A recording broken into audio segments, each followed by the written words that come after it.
রান্নাবান্নায় আপনাদের সকলকে স্বাগত জানাই। আজকে আমি আপনাদেরকে ঘরে থাকা কিছু চিকেনের পিস দিয়ে কিভাবে আপনারা চিকেন পাস্তা তৈরি করবেন যাতে সবার মুখেই চিকেনটা পড়ে সেটাই দেখাবো। তার জন্য আপনাদেরকে শুধু প্রসেসগুলো ফলো করলেই হবে। চিকেন পাস্তা রেসিপি তৈরি করার জন্য সবার প্রথমে আমি এখানে পাস্তাটা সিদ্ধ করে নিচ্ছি। আমি এখানে 2 ধরনের পাস্তা ব্যবহার করেছি। আপনাদের কাছে যে কোনো ধরনের পাস্তা থাকলে সেই পাস্তা দিয়ে আপনারা কিন্তু এই পাস্তাটা করে নিতে পারেন। এখানে কোনো ভাগাভাগি করে নিতে হবে না। একই ধরনের হোক বা 2-3 ধরনের হোক পাস্তা মিশিয়ে আপনারা পাস্তা রেসিপিটা করতে পারেনই। এখানে পাস্তাটা জলের মধ্যে দিয়ে তার মধ্যে পরিমাণ অনুযায়ী লবণ দিয়ে পাস্তাটাকে বেশ ভালো করে এখানে আমি একটু সিদ্ধ করে নিচ্ছি। তারপর পাস্তাটা ভালো করে সিদ্ধ করে নেওয়ার পরে আমি পাস্তাটাকে ভালো করে জল ঝরিয়ে নিয়ে পাস্তাটার জলটা আপনারা চাইলে ব্যবহার করতে পারেন, কিন্তু আজকে আমি সেরকমভাবে পাস্তাটা তৈরি করছি না, তাই জন্য পাস্তাটার জল ব্যবহার করা লাগবে না।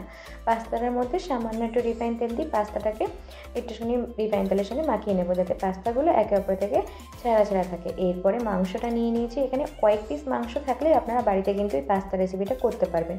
আমার কাছে 4-5 পিস ছিল, সেটাকে লবণ হলুদ দিয়ে ভালো করে সিদ্ধ করে নিয়েছি। আর সিদ্ধ করে নেওয়ার পরে ওইগুলোকে একটুখানি কাঁটা চামচের সাহায্যে বা হাতের সাহায্যে একটু ছিঁড়ে ছিঁড়ে নিতে হবে। আমি সেটা দেখাতে ভুলে গেছি। তারপরে আমি এখানে রিফাইন তেল নিয়ে নিয়েছি। তেলের পরিমাণটা এখানে 3 থেকে 4 চামচ পরিমাণে নিয়েছি। এই তেলের মধ্যে সম্পূর্ণ পাস্তাটা করব। তেলটা ভালো করে গরম হয়ে আসলে তেলের মধ্যে সবার প্রথমে দিয়ে দিচ্ছি পেঁয়াজ কুচি এবং দিয়ে দিচ্ছি যে মাংসগুলো কুচি কুচি করে রেখে দিয়েছিলাম সিদ্ধ মাংস, সেইগুলো দেখে নিশ্চয়ই বুঝতে পারছেন কীরকমভাবে মাংসগুলো আমরা সিদ্ধ করার পরে ছাড়িয়ে নিয়েছি ভালোভাবে।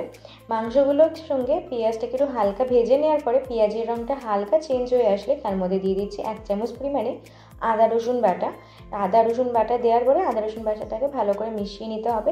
আমি কিন্তু এখানে একটা প্রসেস একটু সময় নিয়েই করছি, যেহেতু আমার হাতে সময় আছে। আপনারা চাইলে কিন্তু এখানে সব সবজি একেবারে দিয়ে রান্না করতে পারেন। আমি কিন্তু একেবারে দিচ্ছি না। আমি এখানে দিয়ে দিচ্ছি সবার প্রথমে গাজর কুচি, তারপরে দিয়ে দিচ্ছি এখানে কাঁচা লঙ্কা কুচি এবং টমেটো কুচি। আর আপনারা চাইলে এর মধ্যে কিন্তু আরও অনেক সবজি ব্যবহার করতে পারেন।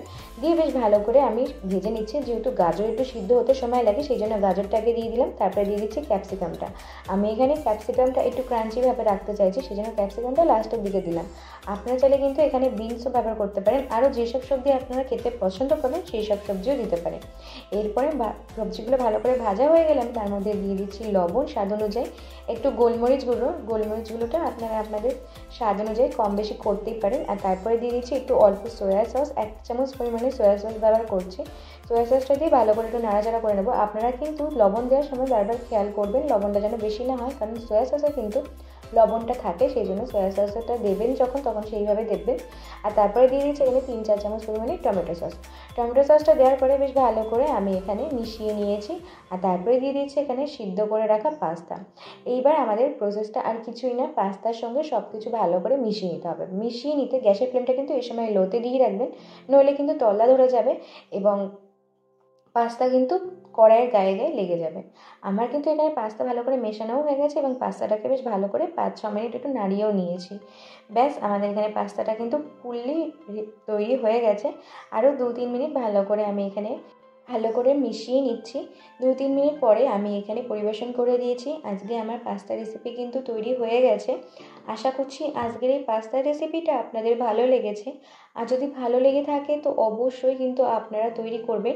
এবং আপনারা অনেকেই আমার ভিডিও দেখছেন তবুও আমার চ্যানেলটাকে লাইক, কমেন্ট বা সাবস্ক্রাইব কোনোটাই করছেন না। তো আপনাদের কাছে একটা কথাই বলবো, যদি ভিডিও ভালো লেগে থাকে তো লাইক, কমেন্ট, শেয়ার এবং সাবস্ক্রাইব করে আমার পাশে থাকবেন। আজকের এই রেসিপিটা আপনাদের কেমন লাগলো আমাকে কমেন্ট করে জানাবেন।